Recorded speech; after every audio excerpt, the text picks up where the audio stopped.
In this video we will learn how to add training template in FlowHCM. First of all, we will log in into FlowHCM portal. Here is the dashboard. Click on the training module on top navigation bar. Click on Training Settings form. So here you can see Training Template form. Click on the Add New Template button. Enter the title of the template and select Category from drop-down. Set the frequency of training and define training days if required.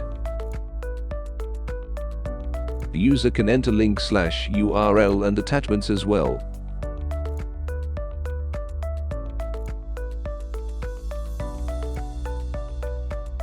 Enter a description. Click on Save button to add template. System will show a small pop-up indicating that your request is successful.